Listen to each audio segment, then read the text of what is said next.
The day that I came across her profile was the day that I actually was getting off. I had been on there about 6 months. It was not the experience I was hoping for. And so I actually was getting on to shutter my profile. And I happened to see that she had viewed my profile. Didn't say anything. I said, well, hey, she didn't say anything. That's cool with me. I'm getting off this thing anyway. I said, but she's so cute. Let me just go ahead and say something. Aw. I love that it was your first day and you were Oh, about yeah. to get off. Thank I, you. Yeah. I love it. Cledra saw Eddie's dating profile the first day she joined Black People Meet. Eddie logged in that same day to delete his profile. She had been dating online for over 4 years. He had been on the dating app for 6 months, tired, discouraged, and ready to give up. But when Eddie saw that Cledra looked at his dating profile, he sent her a message. And even though they lived just 1 mile apart, she almost missed him on the dating app. They dated for 4 months and got married 8 months after meeting online. Now they've been married for 12 years. I'm Dee Dee Patterson, and on this channel, I share real stories of couples who found lasting love online because I want you to believe in love again and see that dating apps really can lead to marriage. After all, I met my husband of 15 years on a dating app too. Cledra and Eddie's story is proof that sometimes the love meant for you almost slips by unless you're willing to stay open just a little while longer. Let's dive in. Hello, we have another couple with us. We have Cledra and Eddie Gross. Welcome. Thank you. We're glad to be here. Great. I'm glad you guys are here. And so we're going to just jump right into the questions. So the first question, what do you both do for a living? And we can start with Eddie. I am a global network engineer. Wow. And also a bishop. Yes. Yeah. And a bishop. Okay. I am a CEO and founder of a life and business coaching firm. Wow. Yes, and also a minister. And a minister. Wow. You're ministering in the same church. Do you mind saying what church? Equipped for Destiny Church. Good. And then how long have you guys been married? 12 years. 12 years. Wow. Yes. And then what site did you meet on? Black People Meet. Black People Meet. Wow. I think we had like 3 so far of Black People Meet. So, okay. Wow. Oh, wow. That's good. Yeah. So who wants to go first with telling your story of how you met? You want me to go first? Yeah, cool. So I was on Black People Meet day 1 and I saw his picture. It was actually on the first day. And Wow. what attracted me to his picture, first of all, he looked very like not happy to be there. And I thought that was so good because so many people, they're in front of a Mercedes or they don't have their shirts on, or he was in a really nice suit. And his profile, he had like 10 or 15 points of what he was looking for. And I just thought that was so funny. I was like, this dude, he is really being himself. And I just thought it was funny. But I didn't reach out to him. And that was like a practice. I never reached out to the guy first. He reached out to me because the site, if I can remember right, you could see who looked at your profile. Yeah. It's been so many Okay. years now. So this was Right. 2013. Yeah, that's how we, met. I don't know how much further you want me to go, but that was the initial how we Okay. met. Yes. That's good. Let me jump to Eddie's side. From your side, how did you guys meet? Yeah, so I actually, the day that I came across her profile was the day that I actually was getting off. Wow. I had been on there about 6 months. It was not the experience I was hoping for, and so I actually was getting on to shutter my profile, and I happened to see that she had viewed my profile and didn't say anything. I said, well, hey, she didn't say anything. That's cool with me. I'm getting off this thing anyway. I said, but she's so cute. Let me just go ahead and say something. Aw. I love that it was your first day and you were Oh, about yeah. to get off. Yeah. I love it. That's my side. So Yeah. Okay. I love it. So for you, Cledra, was Eddie the first guy you saw? Because that was your first day that you were on the dating app? That was the first day I was on Black People Meet, but it was like year 4.5 that I was on dating apps. I had tried Oh. several dating apps. And so starting at age 40, and at this point when I met him, I was 43 or maybe 39 Wow. was when I started. And I started with a goal of 40 guys by the time I turned 40. 40 dates, and I obviously didn't meet my spouse. And so that particular day, I used to run with a group in Atlanta, Black Girls Run. And when I Oh, came cool. back to post my run picture, there was a beautiful couple online from Essence Magazine, and I read their story. It was just something about the way they were looking at each other. It just seemed like real love. And they said Hmm. they met on Black People Meet. And that's why I was prompted to get on Black People Meet. And so Eddie's picture was probably like the 10th one I saw that day. I mean, it was a lot. I was just swiping, swiping, swiping, swiping. By that time, 4.5 years of experience, I knew I was very clear about pictures that I wasn't even going to entertain. And so that Okay. one stood out because, like I said, it was very, he just looked like he didn't even want to be bothered. I thought that was Okay. hilarious. That is so interesting because I would think women would have the opposites, like, oh, he doesn't seem like he's serious or something. But you didn't have that view? No, not at all. Because I think Okay. the people who were trying so hard by these manufactured pictures, Mm-hmm. I knew by then that those weren't legit pictures. Those guys weren't serious. Wow. Okay. So you tried several dating apps Yes, and several. you just happened to see a happy couple who met on Black People Meet. You decided to get on and you meet They your met. husband on the first day, That's exactly right. But after 4.5 years, but yes. but after 4.5 years. And Yeah. then you mentioned that you were going to go on 40 dates. Do you know what number you got to? Oh, I passed 40. I mean, you mean total before I met him? I stopped Yeah. counting after 40. Oh, you just stopped counting. Okay. It was Do getting you a know little what year that discouraging. was? Like, Yes, huh? it was. I know exactly what year it was because I turned 40 in gosh, that would have been 2010 that I turned 40. So I didn't get Hmm. married until 2013. Okay, so then what again made him stand out? You mentioned that it was funny that he looked like he didn't want to be there. What else about his profile made him stand out? Well, the part that really stood out is that he was so clear about what he wanted, and then he had a section of Hmm. what he didn't want.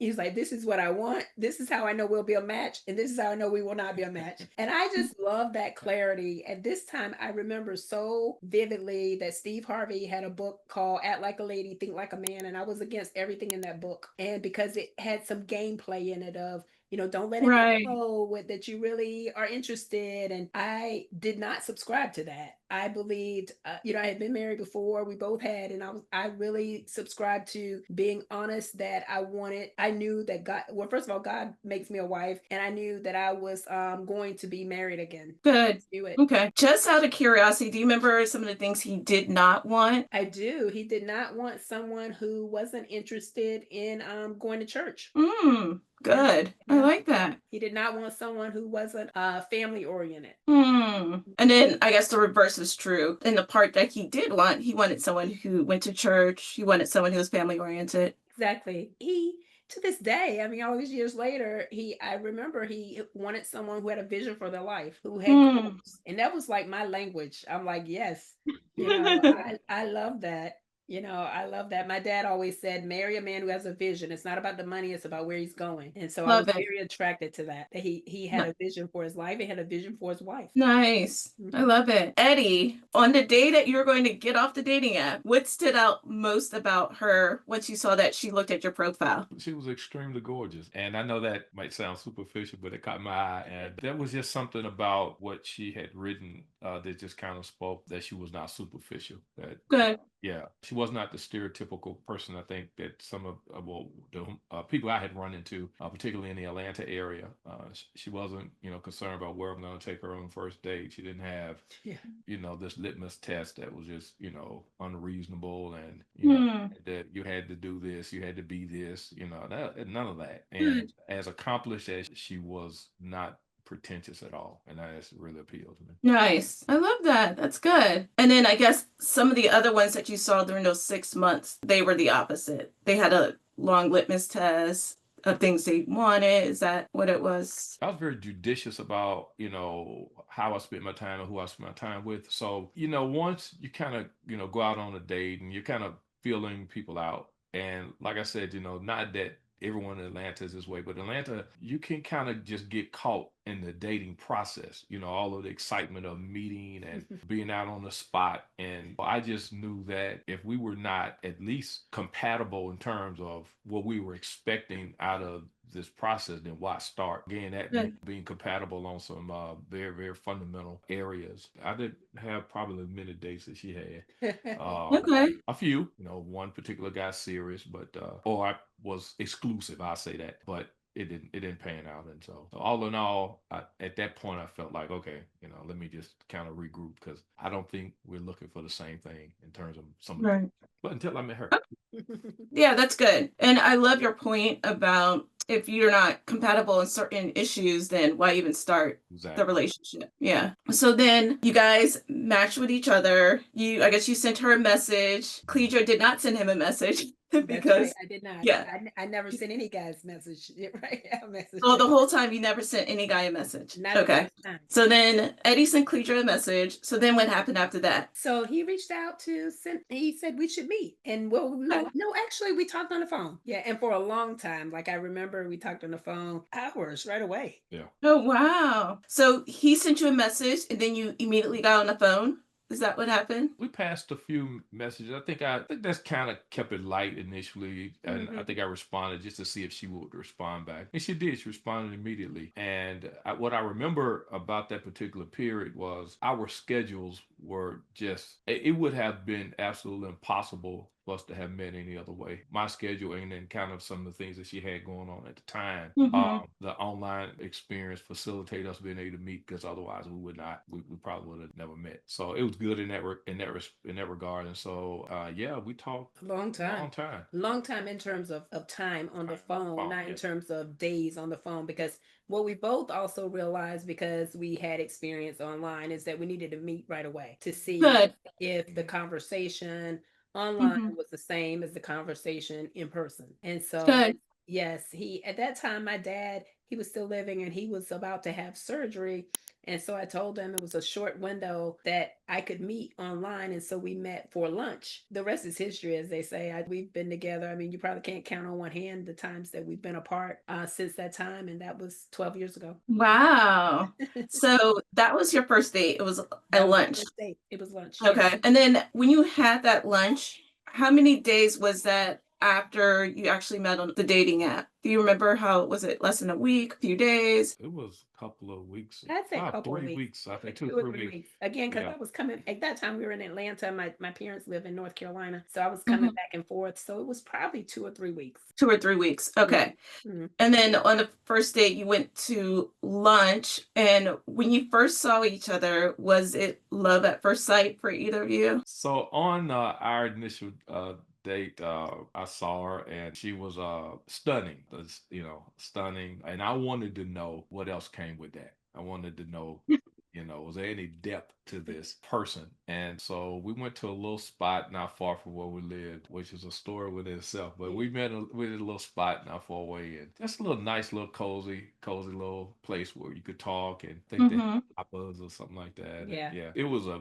very, very good meeting. Easy, I would say. Very easy. Yeah. Nice. At this point in my life, at that point and this point, I don't believe in love at first sight. I knew that I was very attracted to him. And that was important. Okay. That was Yeah. I mean, it was good looking at first sight. I was like, oh, this man looks really, really good. Was as great as the shell, but it was definitely, oh, he is fine as I don't know what. I was like, good. As far as love, that happened much later. As far as me, I think we both had matured to the point where we were beyond that. Oh, I know it's love. Well, he has a different point with that point. To me, the depth of his conversation, he had read my book. He had watched some of my videos on YouTube. And wow. I liked the fact that he wasn't just complimenting me on how I looked. He was talking about my vision and what I wanted in life. And what attracted me the most beyond the shell, I mean, that's very attractive, was the quality of his conversations. They were very deep compared to some of the men I had dated. He was light years away from what he wanted to know about me and what he was interested in. It just was so substantive. And I love that about him. I still love that about him. We, to this day, can order books from Amazon that we didn't even talk about, and it's the same book. So wow. Yeah, his mind is,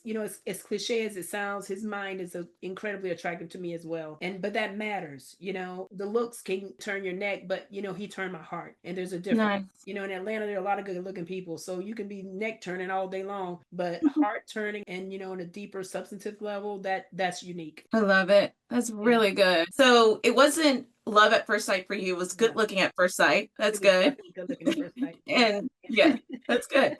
And then I love that you said that he was heart turning. Is that how you said it? He was hard. Yes, he turned my heart. He He definitely turned your turned heart. my heart and my mind.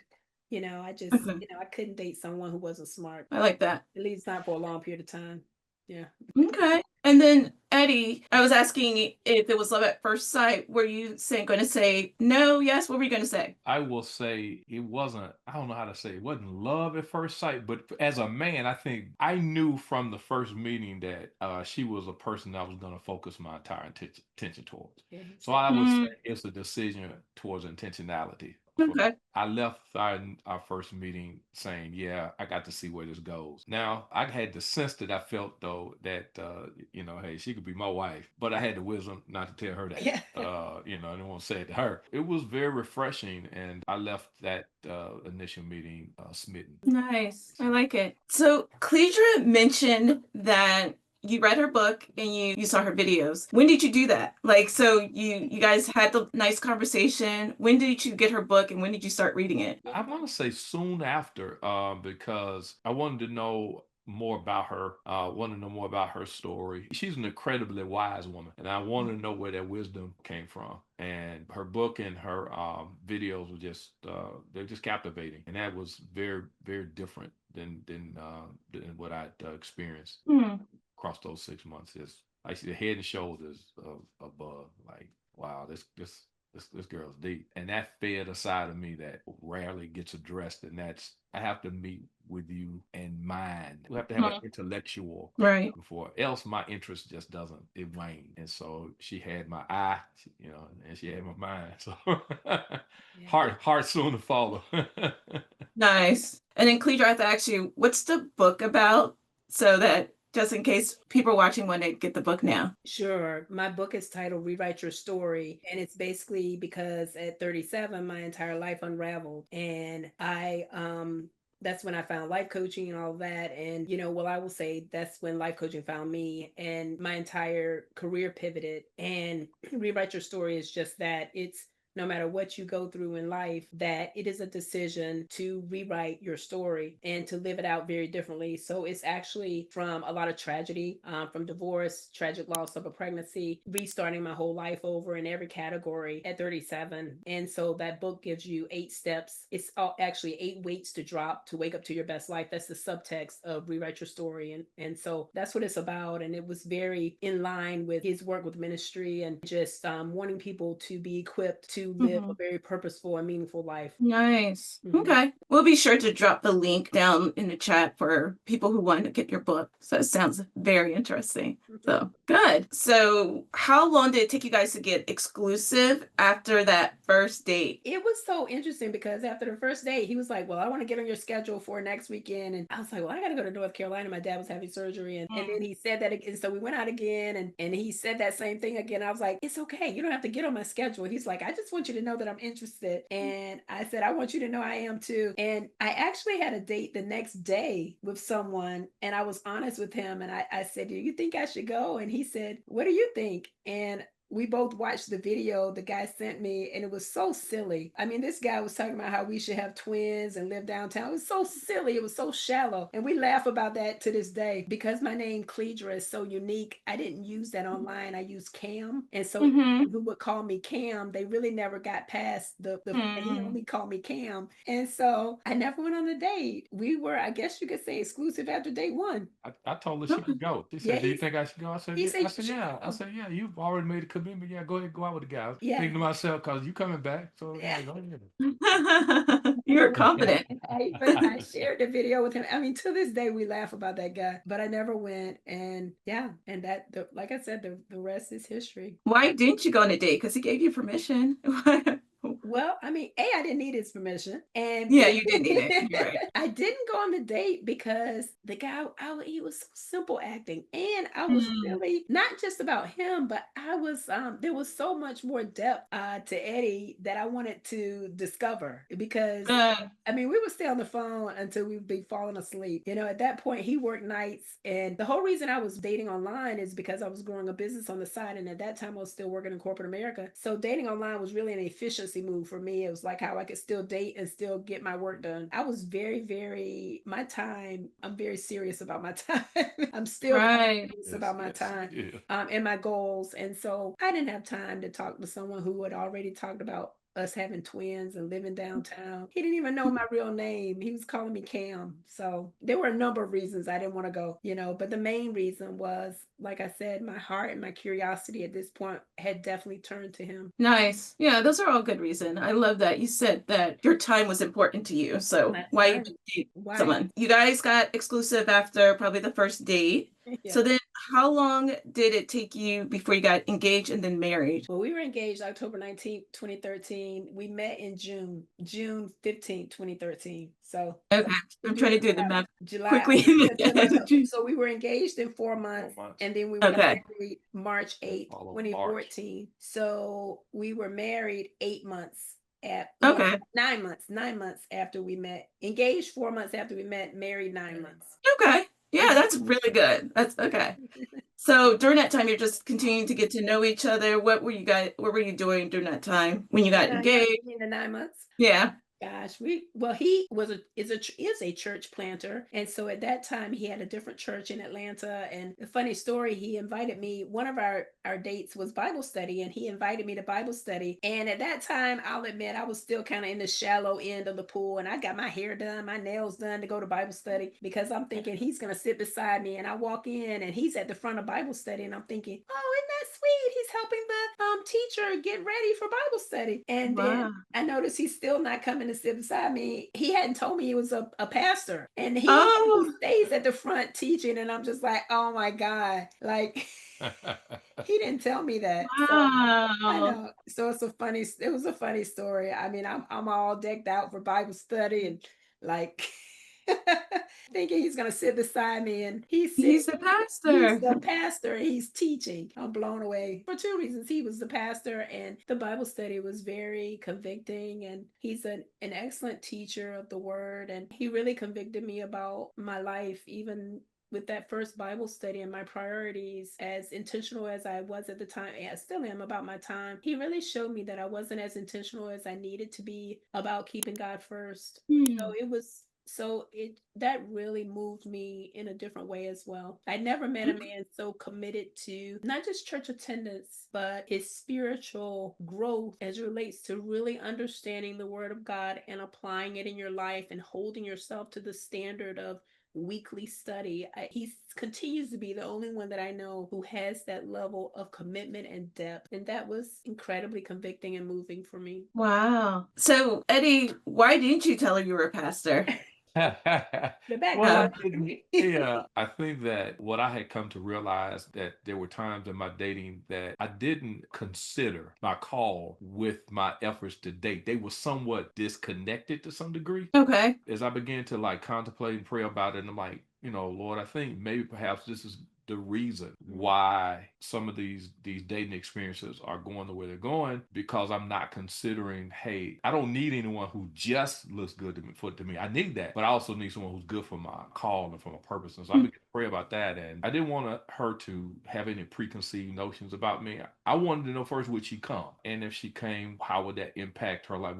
What would she think? And I was very pleasantly. Her response was supportive and very Nice. positive response, and she has never shied away from that part of me. She has accepted all of who I am and all that I'm called to do, and that was really important to me. Nice. So, as a pastor, how hard was it dating? I can just assume that a pastor of a church that you do have like a lot of women who are interested because you're the pastor. How difficult was it dating? I have some very, very hard set rules that I don't go back on those. If you're a part of my church, you're not available to me. It's just simple. Okay. That's Okay. off the table. So those are non-negotiables. But as far as dating is concerned and spiritual, that's why I said I needed someone who wanted to grow spiritually as well. And I didn't want, and I want to say this, Dee, I didn't want the stereotypical church person. That I did not want. I didn't want someone who knew everything. She was so perfect for me in terms of where I was. She was grounded. She was rooted in church, but she was Okay. not your stereotypical hallelujah, amen. Kind of I've been in church all my life. Da da da. Mhm. No, she was authentically herself, and I loved it. I loved it. Yeah. So it was A journey. yeah, man, it was a journey. We kind of got in step, and I don't think, as it relates to our spiritual growth, we've not been out of step, and I think I Nice. could say that we've not been out of step. Whatever struggle we've had, Daddy hadn't been in. Yeah, exactly. Good. Okay. One more question about that, and then I'll Yeah. get back to the questions. How did the congregation, your church, take you dating Cledra? Because I know that can also be awkward. There wasn't any issues there. As Good. I said, my relationship with anybody that I pastor is, hey, I'm a mentor and a pastor, and that's it. Now, Okay. there may be people who have their ideas about some things. I don't play with that, so nah. Good. Okay, so you've said many, many things, but what do you like about Cledra now that you've been married for 12 years? What are some of the things about her that stands out as a person? I'm incredibly impressed with her drive, Mm-hmm. her commitment to bettering herself professionally, spiritually. I mean, you name it. She sets a high bar for herself, and I just really admire that. And she has such tenacity. She ain't gonna back down. She is not gonna Good. back down. She's gonna find a way. You wanna get her fired up? Tell her what she can't do.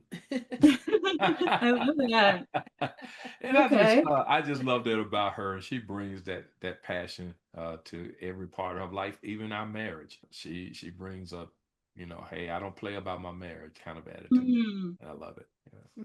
Okay. And then what about you, Cledra? What do you really like about Eddie? I guess if I could do it in categories, I love that he's my favorite pastor. He's not just my pastor, he's my favorite. Mhm. And I've had a lot of pastors. I've grown so much under his leadership of being my pastor in ways that I didn't imagine I could grow. I've been in church all of my life, but just the gift of being married to him and him being my pastor and serving that double role. As a husband, I love that we have fun together. My husband and I, like we did well in the pandemic when people were like, you couldn't go anywhere. We can go to Walmart, we can go out of the country and have the same amount of great time at each.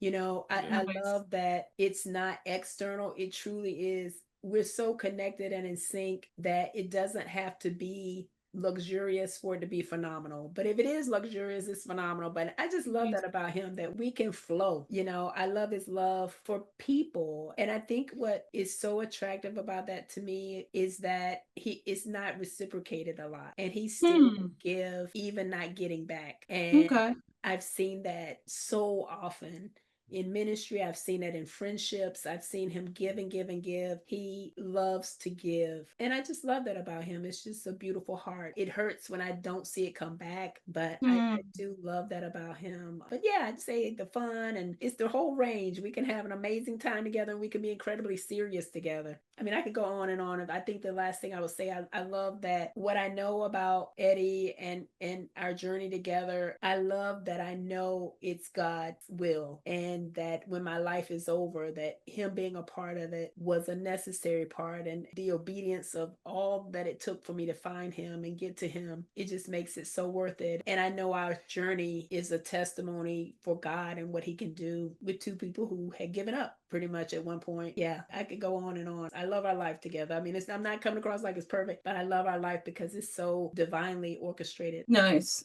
That's really, really good. And I love you said a part about it was worth what it took to get to him because you had both kind of given up, but God's timing is always different from our timing. And Amen to yeah, that. yeah. And his timing was right because you guys ended up together. So I love that. Yes. Okay. This is kind of similar to this question, but I guess you guys got engaged in 4 months. What made you confident that you guys found the one? The more I learned about her, the more I knew that this is truly an opportunity. This is a God moment. And Hmm. when I say that, I don't particularly believe that there's the one. I'm not saying, I think that God brings to us opportunities, and what we do Hmm. is up to us. And so I saw an incredible opportunity to be with a phenomenal woman. And that brought me to a place of my prayer was, Lord, help me to maximize this opportunity. And just to have him teach me that I could learn about her and really know her as a person and be intentional about the direction and where we're going. And so it was scary. It was very, very scary. Yeah, Yeah. I'm not Yeah. saying it's not, but the peace about it, it was scary, but I had a peace that said counter to all of my tendencies to react to certain things in certain ways. You need to listen on this one. She ministered to me in ways that helped me heal in areas that I wasn't even aware. I thought I was good in some areas, Mhm. but you can think you're good until you're stimulating those areas again. Yeah. She really helped me to heal in some areas that made me a better husband and a better man. And that was early on. And I knew if we can get through some things like this right off the bat, this is on and popping. But Yeah. so when you say it was scary, like what part was scary? We both come to this with experiences with the past and with having been married before. I think when you said that I had given up, I think the better way to say this, I think I had lost confidence Mm, in my Hmm. ability to choose. that's fair. I felt Okay. like I wasn't choosing well. And so, I began to pray about that and ask God, hey, if anybody's in my life don't need to be here, I trust you to clear the slate. And he did. He began to clear the slate. And so I had room for her. It was some issues as that we all bring from our past and experiences that gets challenged. And so I had to make a decision. Hey, am I going to respond to some things, how I normally respond? If you respond the same way, you get the same results. And so I knew I Right. wanted different results. So my response had to be different. And so I just think that that was just really the beginning of my learning how to be in relationship with Cledra.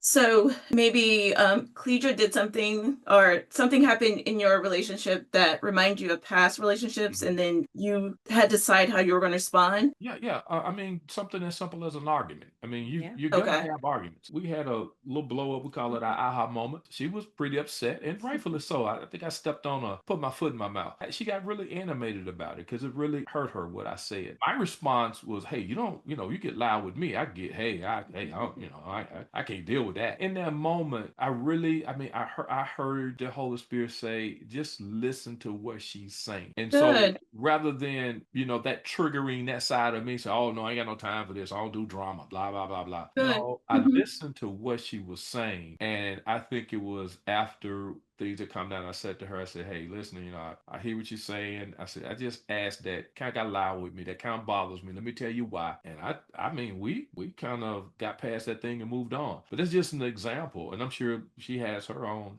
stories as well. But it's just you have these experiences from the past, and you got to ask yourself, am I going to respond the same or am I going to respond differently? But it gets scary. It does. It gets scary. Yeah. Okay. I could see that. I wonder, was the being scared part, was it like this may not work or that type of thing? Like, I don't want something that ruins this type of thing. Well, Was that the fear? when you meet someone and you're really, really moved by them, your emotions get involved, and then there's that other voice that whispers to you, okay, when's the other shoe gonna fall? Oh, Yeah, okay. and so if you're not careful, you're looking for Hmm. something, and when you're looking for it, surely you're gonna find it.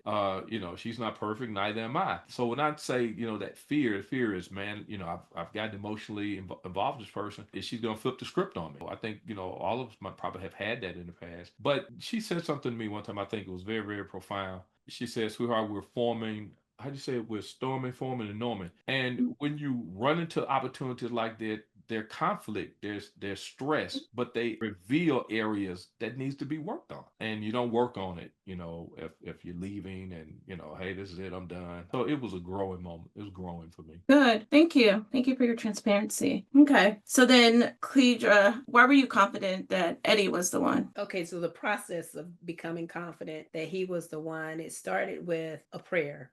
I'll never Mhm. forget. I was at that time I was a pharmaceutical sales rep, and I was like, God, you have to show me if this is not it. You have to give me a sign. And at that point, I looked and there was a cross that was like elevated above the skyline of where I was in Atlanta. I still remember that church. And I turned into that church parking lot and I prayed and I prayed and I said, you have to show me. And he began to show me. This is the interesting thing. Usually when people say things like that, it's like beautiful roses. No, it was like a lot of disruption. We had more arguments after I asked him to show me. And what I realized Mm, now in retrospect, looking back, what I realized is I really needed to be shown is that we knew how to own our baggage. You know how people say, I don't want anyone with baggage? No, I wanted someone to just know they had baggage because I knew I had baggage and that they would help me unpack and I would help him unpack his. And what God Good. showed me through those disagreements was that this is someone who's going to stay. And this is someone, it's not about do you have things that are ugly to look at? It's what are you going to do when you show them to each other? And that's really what I have always wanted in my life is just like, are you going to fight when you see the ugly parts of me? Because I knew I'm a fighter, that I would fight when I saw the ugly parts of someone else. Those arguments were really a gift to my ability to feel confident about him, because it's not about the absence of arguments, it's about the presence of arguments and how quickly you can move through them and Yeah. recover and move forward, how to argue well. And we still talk Hmm. about that's still a goal of ours now. Like Yeah. we continue to want to up level our arguments. Like, how do you argue well? And so my confidence was built through prayer and arguments, resolving conflict. And then ultimately it was a faith walk of, you know what? I know that God will take care of me through this. And that was really the step. It's really good. And this is not one of the questions, but I want to ask you anyway. Okay. So both of you guys are two accomplished people. Was like the main argument that can come about when there's two accomplished people putting their lives together? Yeah, it's a very good question. I am very driven. And, Mhm. the thing is, the argument is I can bring CEO Cledra to our marriage, and boss him Mhm. like I am a boss. And so,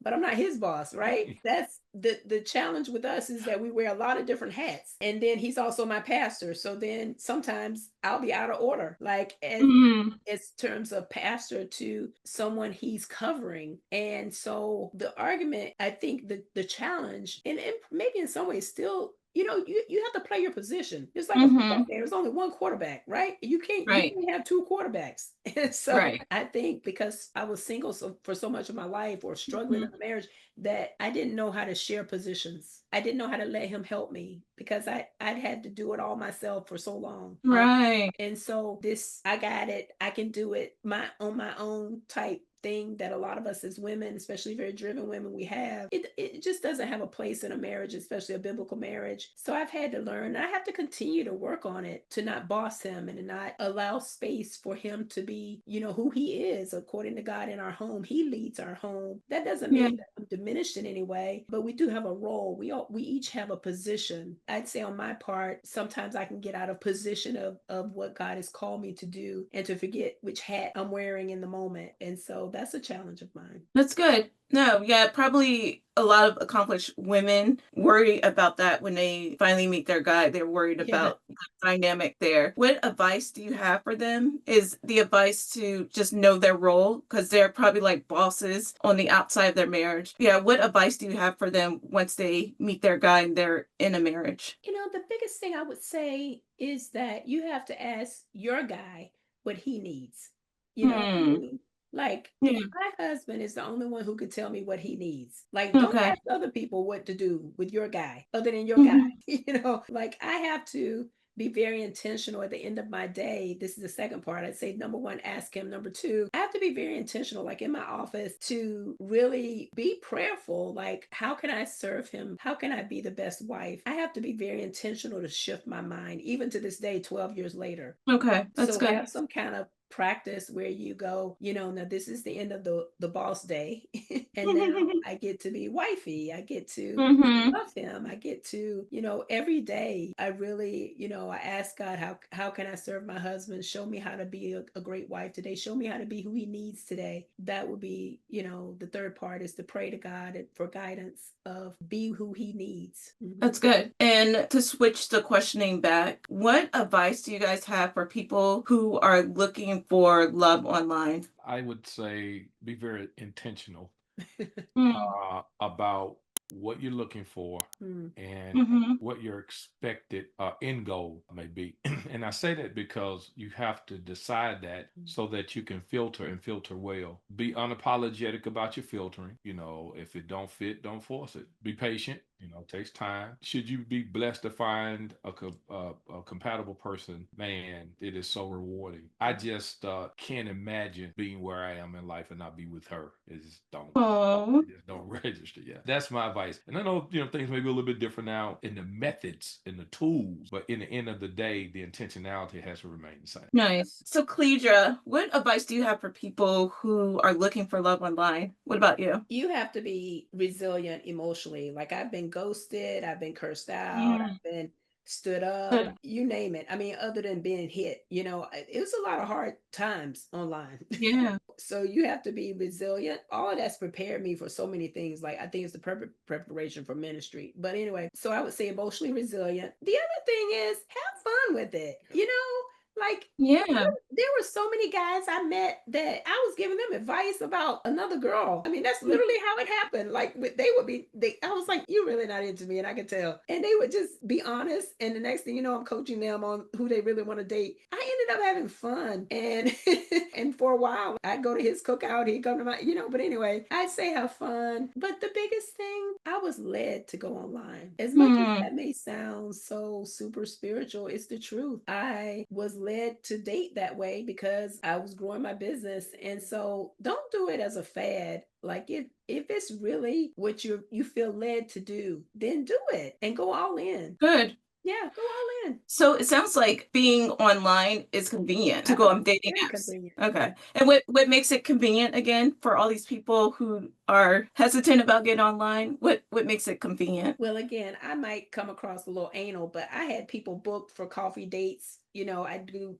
Wednesday, Thursday, Friday mornings. I didn't do dinners. And, sometimes it was 3 people a week. I know that sounds horrible, but, sometimes it would be 15, 20 minutes because it was a small cup of coffee I'm going to have. Always have somewhere to go so that you can end it quickly if you need to. And so, first of all, my husband, there's no way I would have had that social life. Again, I was rebuilding my life at that time in a new Hmm. city. For me at the time, it was a new city. So having to go to a bar or, at this point, I was in my 40s when I was dating. When I got married the first time, we still had pagers. Like hit me on my pager was what we were sending, right? And so Hmm. dating had changed. So to me, I didn't have the time to work all day, grow a business, coach clients, write a book, and go sit at some bar stool and hope and pray somebody comes to see me. Like it wasn't even, first of all, it wasn't even logical to think the probability of that seemed slim. So I Right. felt like my odds were greater online. Okay. Diddy, we lived less than a Less than mile a mile from from each one other. another. Yeah, Yeah, Wow. yeah. right. She lived exactly one stoplight down from One me. stop by. Oh my Yeah, goodness. yeah, that's And we had it. never seen And each we other. had never seen each other, and probably would not And have probably seen would each not other. have. Yeah. Yeah, yeah, Only yeah. dating And apps. your hers, we just, yeah, Dating apps. yeah. Exactly. Exactly. Yeah. Wow. 1 mile. That's One crazy. mile. Yeah. Okay. Oh, Wow. one other thing I want to add is don't Hmm. listen to people about the odds because Okay. I had so much trash talk to me about do you realize the odds, the ratio of men to women in Atlanta? Do you realize you could get Hmm. struck by lightning before you marry a straight guy in Atlanta? Like women, the majority of women were so negative about me dating online. And so I would also say, don't listen to people who tell you how unlikely it is. Is it unlikely? Maybe so. It was just one guy. I always said, I'm just looking for one. Yeah. I always say that too. I'm just Yeah. You looking just for need one. one. I just Mhm. need one. And I believe Good. there was one, and there was. Good. You said a lot of things that I tell the women that I coach, and I just want to emphasize them just for people watching Okay, it. sure. So the first thing you said was resilience. That's Yes. huge. Yeah, because a lot of people are like, oh, Huge. I got ghosted. I give up. You're So gonna get ghosted repeatedly. yeah. Yeah.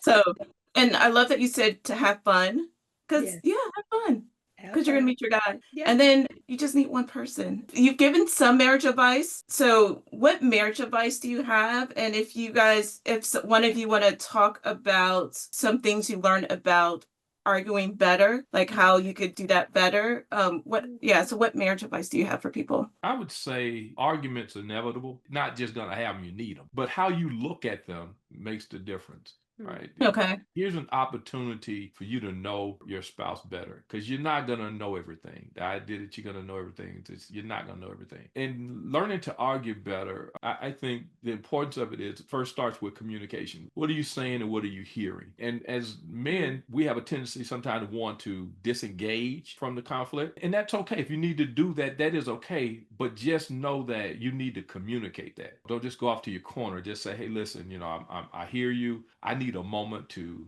digest what you said. Can I have a moment? You said a lot, so that I can, respond appropriately. Can you give me a moment? I need to work with this, and then be purposeful about re-engaging, coming Hmm. back and say, here's what I heard you say. And I think that when I have made Cledra to feel heard, that Mhm. went a long ways in shortening our argument periods. And so I learned that very quickly, that her being heard, communicating better through the process. Yeah, we don't say hurtful things. Right. We try to stick to the issue at hand. We have this thing called well you. We don't go to well you. I say something, Mm. she can't say well you. No, no, no, no.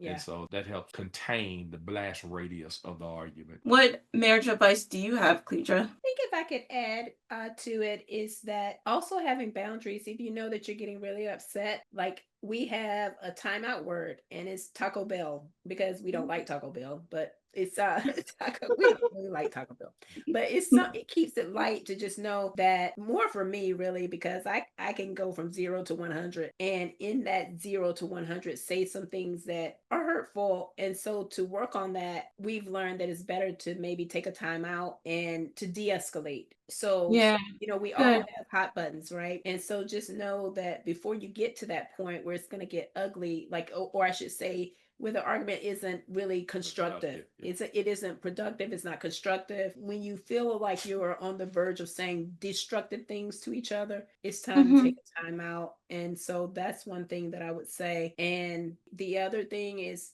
to just continue to date each other and get to know each other. What I've known, we're over a decade in now. You change, we Mhm. change. Individually you change, and then the collective changes. And Right. I also think don't hold that person to who you were when you met. I think that's Mhm. Hollywood that says, well, when we were dating you, well, that was a season. And Right. like the word says, to everything there's a season, and that's even in a marriage. There are seasons in a marriage where it's going to show up differently, and your capacity to love. Like 1 year into our marriage, my dad passed away, and Mm. so my capacity for him was drastically changed. Right. And so I think people need to understand that your marriage will have seasons. And if it's, for example, in winter, nothing's wrong that there are no leaves, right? Because that's how winter looks. There may be some things that are quote unquote dormant, and there's nothing Mhm. wrong. Spring will come. And so, but you can't make winter wrong. I hope I'm making sense with Yes. that. That's what I would say Right. to people, like be fluid about the way each person, their capacity to show up depending on what happens in their life. That's really good. Great advice, marriage advice. And then the last question is, what is your favorite part about being married? Man, that's hard to choose. If I had to choose just one, it would be talking to him. It's just Oh, like okay. I And can you don't just have to choose one. You can, if you have a few things you want to bring out, that's fine. oh my gosh, talking to him, waking up with him, laughing with him. He's my friend, my love, my pastor. Is just so much of my life that he brings to it. It's just like when I think of life before him and now, I just am so thankful. And the biggest thing is he is my example. I always say Romans 8:28 that all things work together for the good, that he is my answered prayer, that you know what, okay, God heard me, he heard me. Yeah, I love it.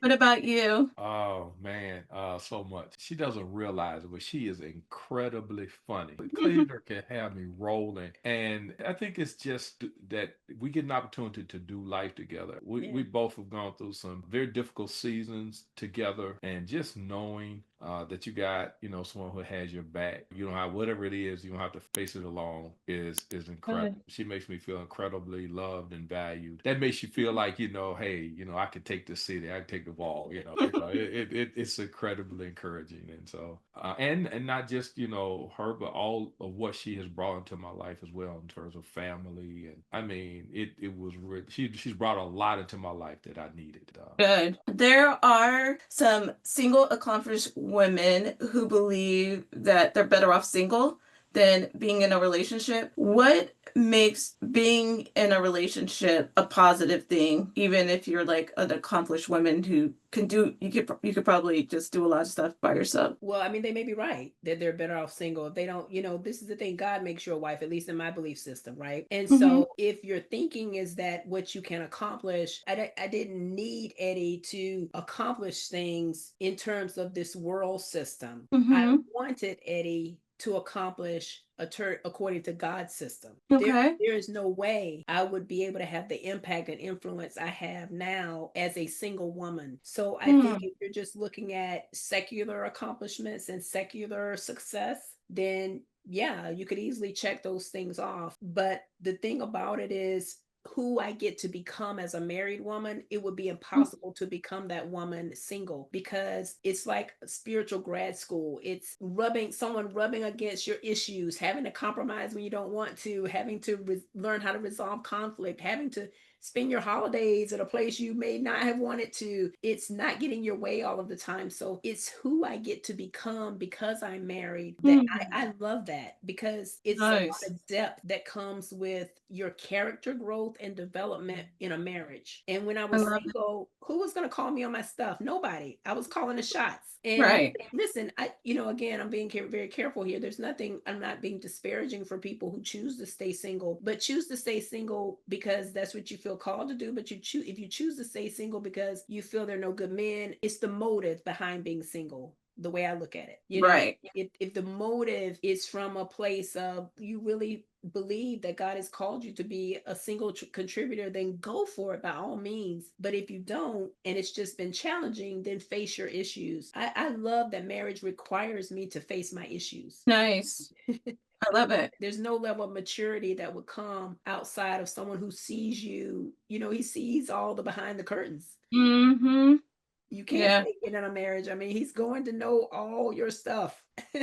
And I love it. love that. It's worth the work of who you become going through all that mud. That's good. I love that you realize that and you're happy that it's helping you to grow as a person. I love that. As a person, yes.